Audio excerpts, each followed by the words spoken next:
This is 50 Shades of Green by Climate Group, your monthly climate podcast exploring all the essential news and views from the US and around the world. I'm Phil Kehoe. Today, we're doing a deep dive into climate finance and COP29. What does this iteration of the UN's annual climate conference mean for the future of climate action and how it's funded? First, Climate Group's Gillian will join with Caitlin Butler, Vice President of New York Green Bank, on how new and innovative methods of climate finance are moving the needle to meet statewide and local climate goals. Then she'll speak to Champa Patel, Executive Director of Governments and Policy at Climate Group, as well as Toby Walker from our Governments and Policy team, to give us a recap of COP29 and provide insight on the role of NGOs and subnational stakeholders in the decision-making process. Finally, we'll close with Gillian speaking to Nehmat Kaur, our head of the Under 2 Coalition, to discuss how states and regions are making a difference in the fight for climate action. With the passage of recent climate legislation like the Inflation Reduction Act, states are increasingly looking to green banks as a resource for investments to accelerate clean energy and renewable infrastructure deployment and reduce greenhouse gas emissions. In this segment, we welcome Gillian Ertel, our North America Program Manager for Governments and Policy, and Caitlin Butler, Vice President of New York Green Bank, to discuss the role that these institutions play in financing the green transition. Gillian and Caitlin, welcome to 50 Shades of Green. Thank you so much for having me. Yeah, absolutely. Thank you for coming, Caitlin. We're excited to have you. So just bringing it down to basics, what is a green bank and how does this differ from a normal financial institution? Gillian, that is a great question. And I'll start by sharing that all green banks are not created the same way. In fact, green banks are organized differently and they're united in their mission to effectively mobilize private capital into green infrastructure and clean energy transition.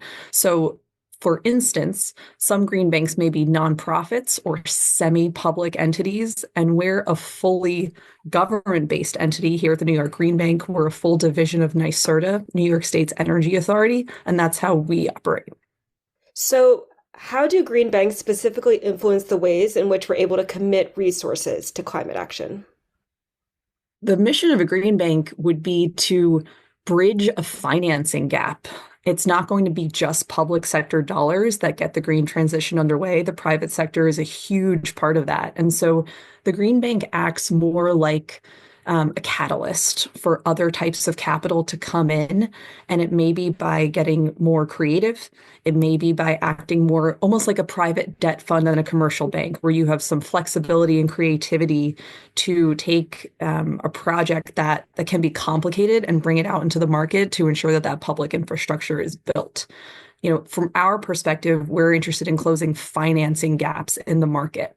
That means that we think about how can we structure a replicable deal, something that can be standardized, and then other lenders in the private sector can take that over and thereby crowd in more private capital to get this work done. Yeah, so just out of curiosity, what are some practical examples of New York Green Bank's work in facilitating and financing climate projects? The New York Green Bank has been around for more than 10 years. And when we started out, community solar is an example of an energy installation in New York State that wasn't seeing a lot of lending from the private sector. Community solar is around building a solar array so that people can subscribe to that rather than it being owned by, say, one single well-capitalized entity. And so it takes a little bit of time to think through the credit risk for a lender of lending to a group of people who will subscribe to this installation. But by doing a lot of early transactions in this space, the Green Bank was able to get a lot of community solar built. And now mostly we're doing other work because private lenders are in that space. And New York State, when it comes to an impact perspective, has seen a lot of success in that area and reached some key solar milestones for us. So it's pretty exciting to be early in that sort of adoption. And, you know, there are kind of continuing problem-solving exercises to be done as the market continues to evolve. And we're excited to keep scaling not only community solar financing. I think New York has over 2 gigawatts of capacity installed now, which it's not so sunny where I am right now. It's a pretty good milestone for the state. And we're going to try to keep looking at that in other areas too. Yeah, absolutely. And it's so exciting to hear these practical examples that New York has already done. But of course, those come with challenges. And I would love to hear about like some of the challenges New York Green Bank has faced in implementing some of these projects. That's a great question. I think that it's um, it's important when you're a mission-driven organization to, see results in the community, and these things take time. So for me personally, I've been here working on the investment team, and I know that all of my colleagues are really mission-driven financial and government professionals, trying to get things done for New Yorkers. And if you're working with the Green Bank, you're not working with a bank that has a simple credit profile for a really clearly defined project. It's not like going to give your credit score and then you get the rate on your mortgage. So we definitely take time to try to think through getting things done in a good way. And I think that's, always an ongoing kind of race against time to get all the impact you want out the door. Yeah. So tell us more about your collaboration with other institutions as well as businesses, those in the nonprofit sector. Who are your key partners? Good question. I think when it comes to a key partner, we're open to working very flexibly with anyone who might want to be lending in this space. So I would share that we collaborate as a co-lender. So we don't need to do a whole transaction. If you're a lending institution that wants to take a piece of a transaction, we don't compete with private capital. So any type of private lender that wants to lend to these green infrastructure projects, come on in. We could also be a piece of the project, like very early stage in a construction of a green energy project's life cycle, where private lenders are maybe not as interested from a risk perspective. So maybe we're here early, and then once we've helped de-risk the project, you would step in, and as a private lender in a traditional, say, project finance or energy capacity, you're going to be able to take the project throughout the term of its construction and then operating. Another example would be a program that we launched to lend to CDFIs and specialty nonprofit lenders. These are organizations that are doing great work, particularly in the building decarbonization space. That's one of our sectors, and we're also hoping to be, supporting disadvantaged communities across New York State. So that might be a lending partner for us that's working with buildings, with communities in order to get some pretty high impact capital out the door. I can share the last thing I'd say is that we, of course, are collaborating with our borrowers. So if it's a developer that's come to the Green Bank for capital, we're so excited to work with them and help them get these projects done. That's the type of financing that we do, but it also helps them grow their business. And so we have some, pretty interesting examples of businesses that have worked with us relatively early on when it was tough for maybe a private sector lender to lend to them, and then gone on to do great things for New York. So I'll share one pretty interesting transaction for me. I was excited to work on a transaction to provide a facility in clean transportation. So the New York Green Bank provided about an $8.5 million facility to Inspiration Mobility, and that was supporting around 400 electric vehicles getting out on the streets of New York City. So really exciting for me to be able to help get kind of cleaner air around New York. Personally, we love to see, these electric vehicles coming more into the market and being able to help prove out such a significant expansion of this fleet. And we're hoping to kind of stay flexible and do more innovative transactions like that as well. That's incredible. As a fellow New Yorker, that's incredibly exciting. And I'm sure there are other things to look forward to in the future of green banking. And so, from your perspective, what can we look forward to in the future of climate financing and green banks? I am really excited about the next year and next few years for climate financing and green banks, because I think we're trying to get more liquidity into this market. And there are certainly, federal programs that have been doing that, tax credits, et cetera. We can build, if we're able to work flexibly, on things like tax credit, combinations or transfers to get even more money into these projects. And, climate finance is a thoughtful and flexible group, as everyone on your podcast has demonstrated. And so these are people who are really trying to solve problems based on whatever resources are at hand. And that's pretty exciting. I do think that New York Green Bank in particular has done a lot of great work also in energy storage, clean transportation, building decarbonization I mentioned. And so we're going to keep doing that work across all these sectors that are in line with New York State goals. And I think green banks and climate finance together will keep trying to hit the key challenges investors face. So that's really going to be unfamiliarity as new asset classes of clean energy crop up, perceived uncertainty. It's not going to be as easy to understand how you're going to make money as these assets continue to manage the grid in different and exciting ways. And you might need to start small, working with a small transaction size. And so, for us and for other green banks, it's going to be continually learning and evolving with the market to make sure that we can keep supporting all these key areas. Absolutely. And so not just domestically, but internationally, climate finance has just been such a big topic. And this COP and the previous COPs, how can other stakeholders learn more and get involved with the green banking process? I would suggest starting with our website. I am always happy to speak to anyone who thinks that they might need New York Green Bank financing. So feel free to find me there and send me a note. But a great thing, particularly about our role as a public entity, is maximum transparency. All of our transactions, everything we've done is on our website, and you can see a transaction profile for each of the deals that the Green Bank has done since inception. So that's a great way to first get a feel for what we've done and ideas on how you might work with us, while also knowing that you're not limited to that. And green banks in general will have a lot of interesting case studies coming out. So if you're looking to a local green bank, whether domestically or abroad, you should be able to get a good sense of what the transactors have done to start kind of thinking through your own ideas there.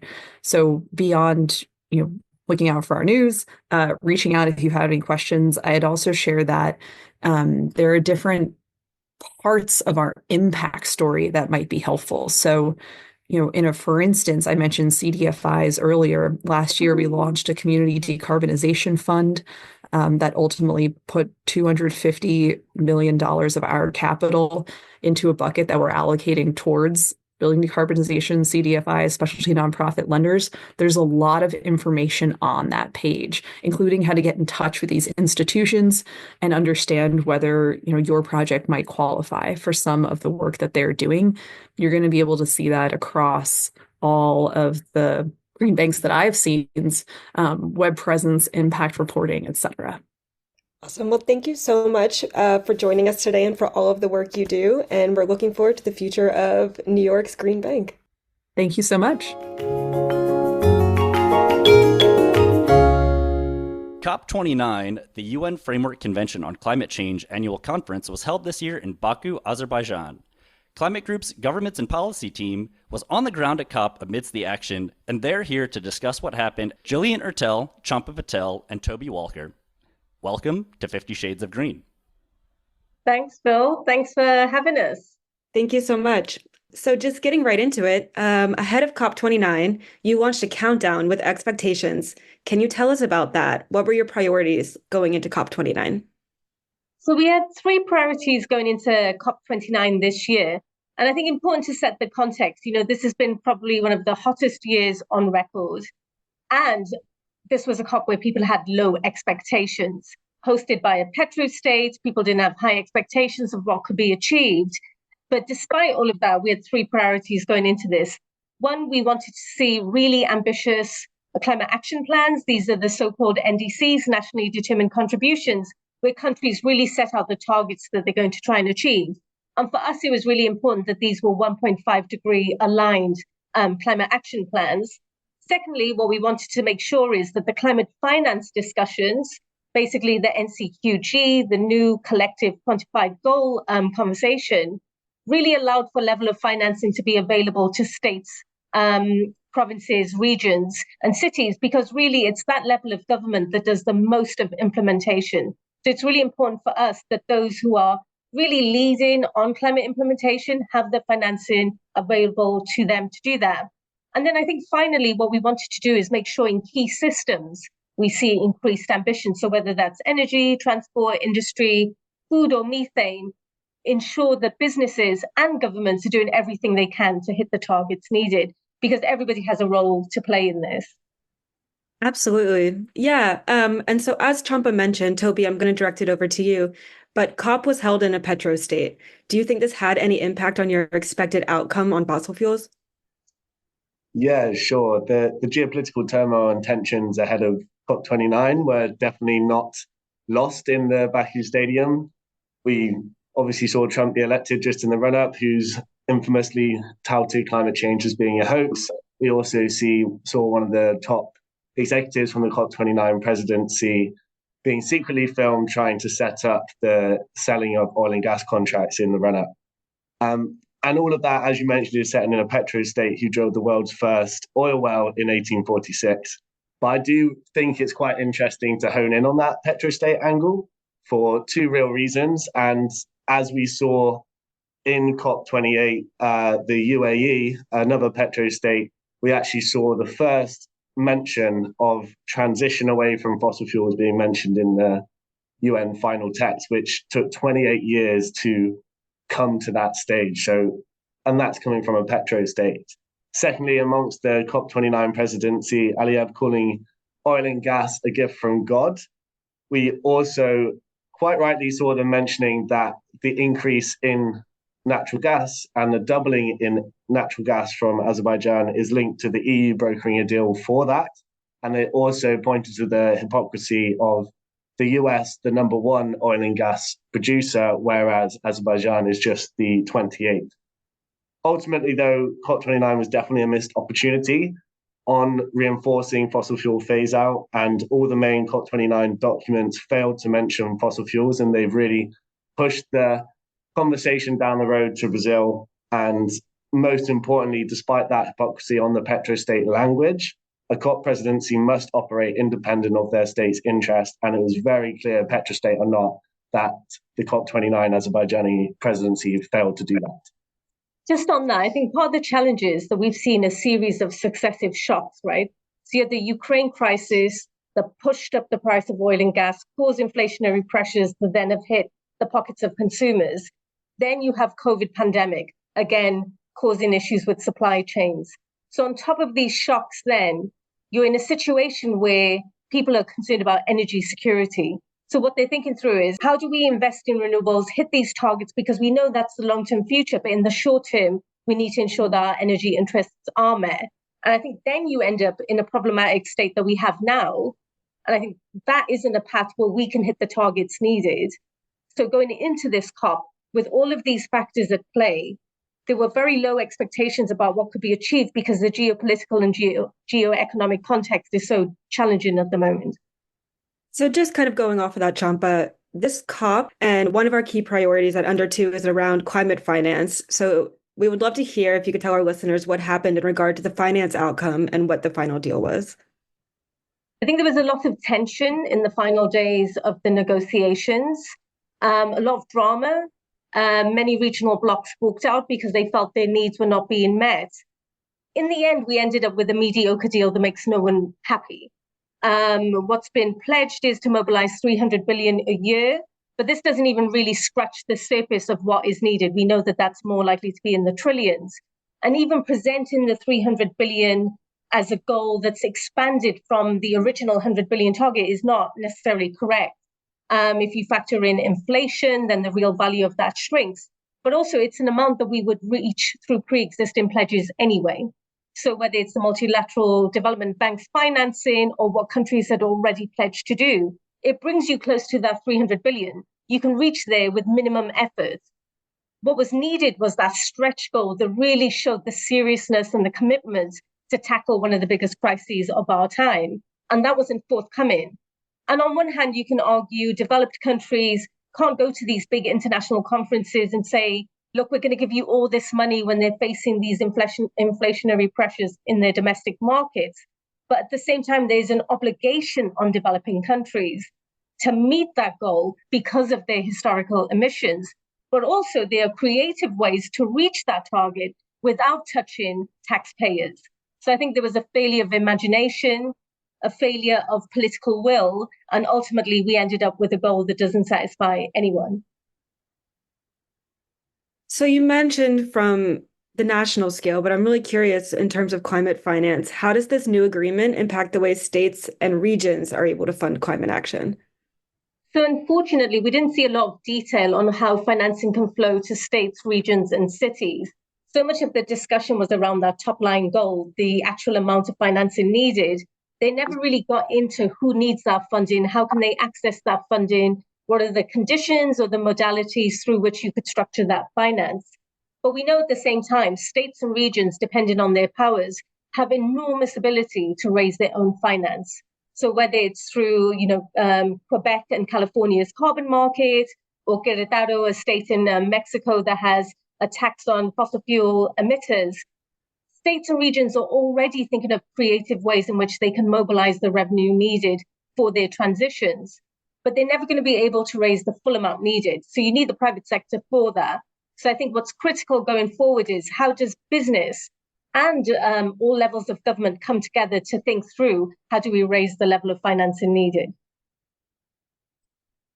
Do you think, from your perspective, are states and regions now more empowered and emboldened to act given the hesitation from the national stakeholders?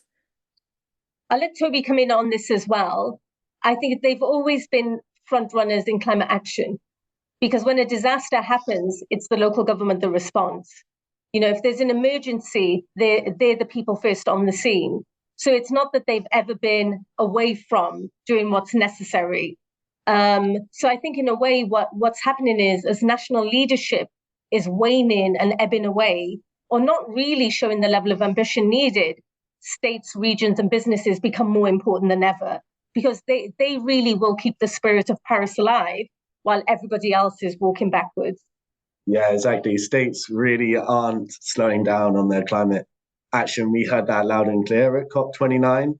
Despite maybe some faltering at the national and the international level, we really heard from our states and regions in the Under 2 General Assembly and in many other side events around the stadium in Baku that they will be driving climate action irrespective of the outcomes at COP29 and irrespective of the national government's commitment to climate. And there's concrete examples of this, right? So we know that when Trump first withdrew from Paris, California, Washington State, Maryland, these were all states that continued to, say we're going to meet the spirit of the Paris Agreement. When at the most recent COP in Baku, when the Argentinian national delegation was recalled home, the Argentinian states stayed and said, we're still committed to doing all of this work. And I think one of the states you mentioned as well, Quebec in Canada, we mentioned the importance of having the international climate finance goal, but we've seen since 2017 in Quebec, they've implemented their own carbon tax to generate their own pool of finance and capital that they can commit towards driving climate action.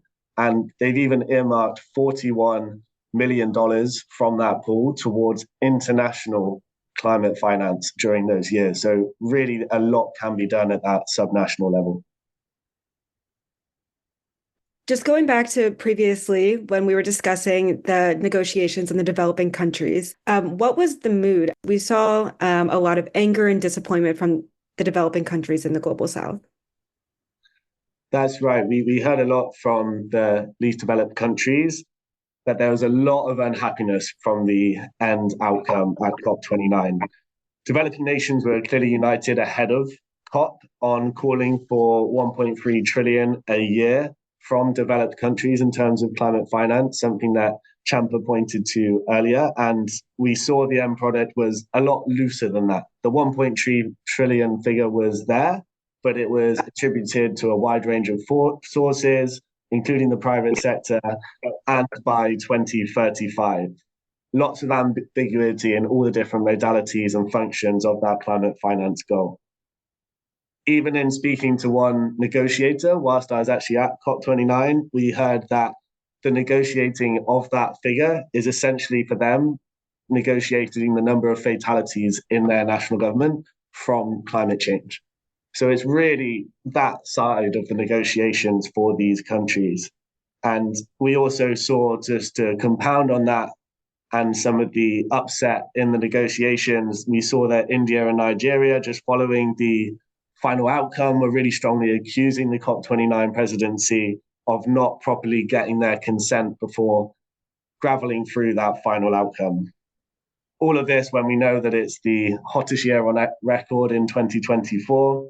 We've seen devastating impacts of climate change on infrastructure and people, and this unambitious deal and lack of reiterating explicitly the need for a fossil fuel phase out is really not what vulnerable and those nations on the front line needed out of this COP. Absolutely. And as we know, this next COP is going to be a big one, COP30 in Brazil. What could we expect over the next year leading up to this COP? So I think so many things were kicked into the long grass that now need to be picked up next year in the run-up to Belém, so COP30 in Brazil. One of those is the COP28 in Dubai, as Toby said earlier, was really a breakthrough because for the first time ever, it said explicitly, we have to phase away from fossil fuels. And that was meant to be a topic of discussion in terms of how do you actually implement that at COP29? And the conversation didn't go anywhere. There was no agreement, because of spoiler countries like Saudi Arabia and others lobbying aggressively to not have that language mentioned. All of a sudden, we have no agreement on what that actually means in practice. So going into 2025, the big questions still remain. How do we mobilize the amount of money that's needed? It's one thing to put a target on it, but actually, how do you raise that kind of money? Secondly, how are we going to phase away from fossil fuels?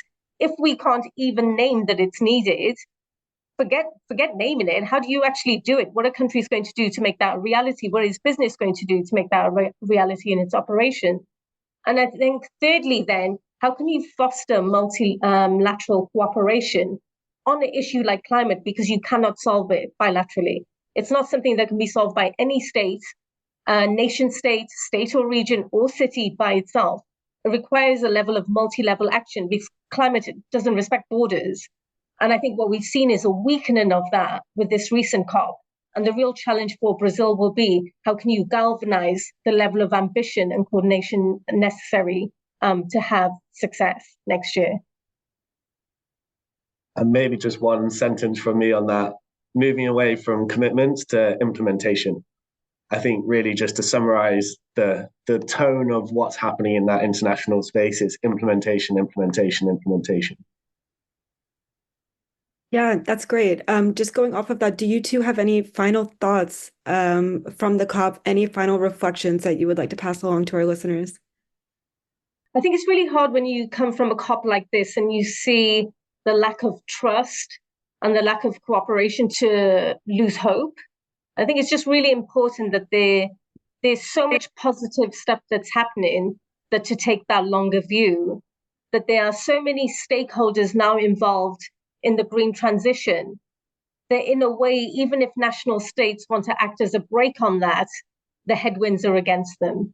So even though we leave with a COP that was not entirely successful, a lot of people very disappointed in its outcomes, there's still a lot to fight for, and we mustn't lose that fighting spirit, because we can't afford to. So we want a planet that we can live on, and we want people to be safe and protected and prosperous, then this is the only game in town, right?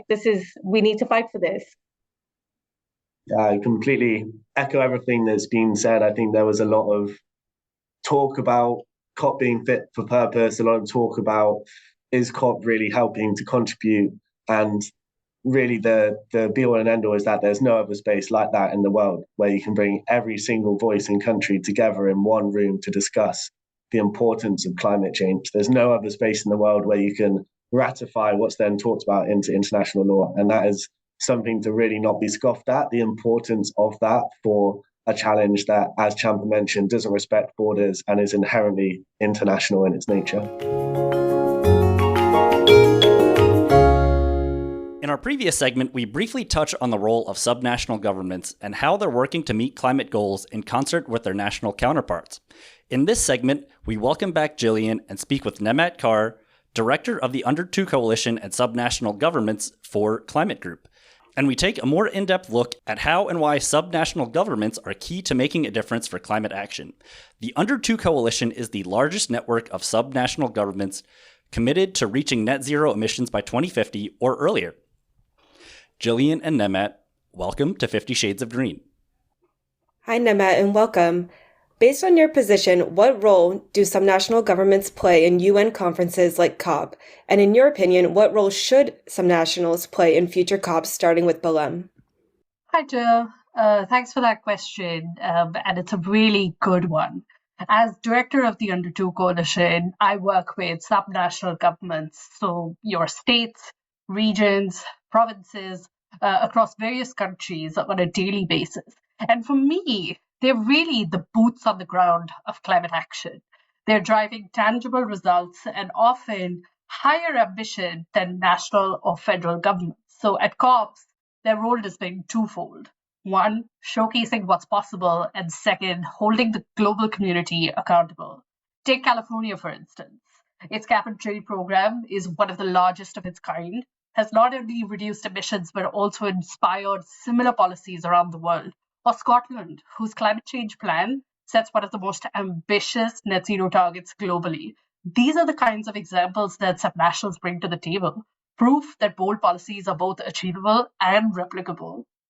For COP30 in Belém, in Brazil, subnationals need to have a bigger influence in negotiations and outcomes.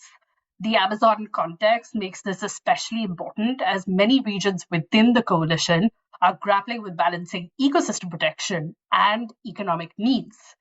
This is a chance for subnationals to really push for solutions that work on the ground, like innovative financing for forest conservation or localized just transition models, and ensure that they're integrated in global frameworks that get determined at locations. So on the Climate Group website, we can see an op-ed that you wrote about the impact of subnationals. You said numbers don't lie. Can you talk to us about the collective impact of our Under 2 Coalition?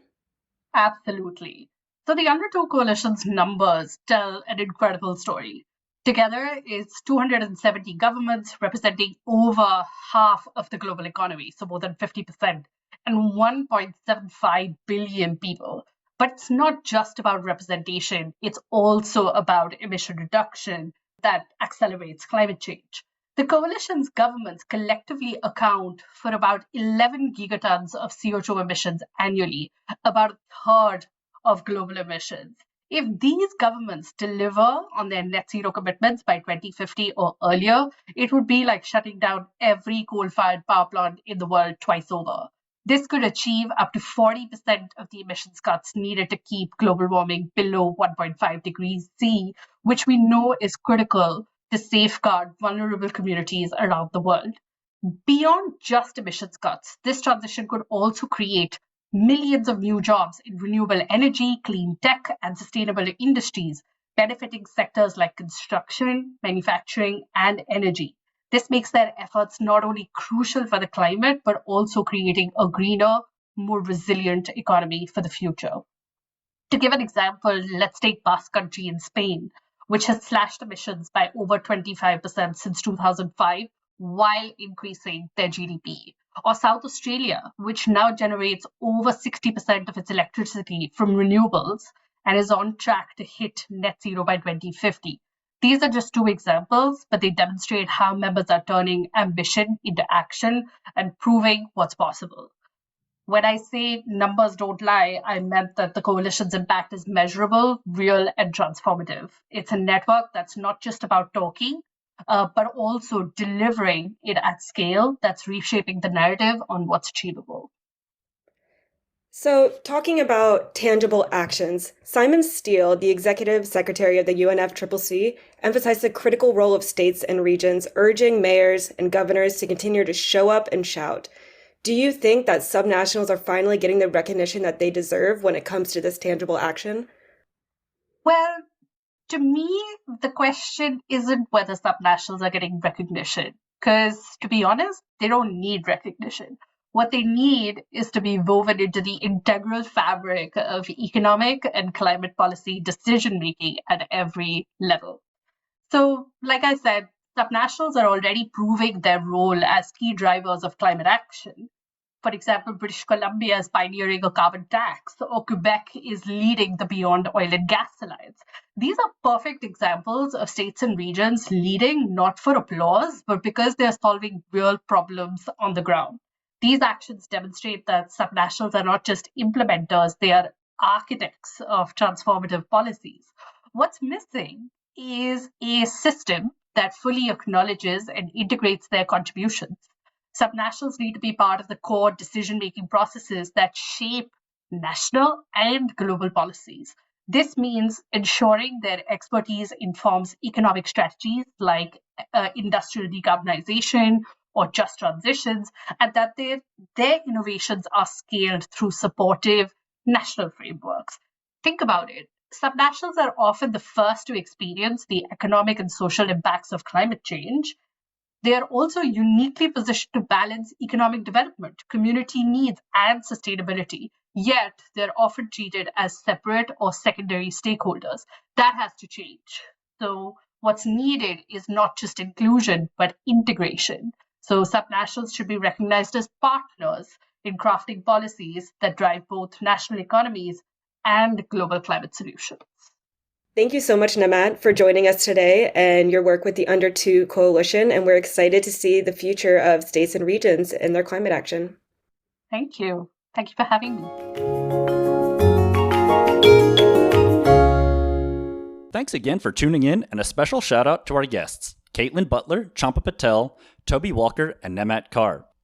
Be sure to check us out online at climategroup.org, and Climate Group's 50 Shades of Green is available on Spotify, Apple Podcasts, Amazon, and Google. Stay well, and we'll see you next time.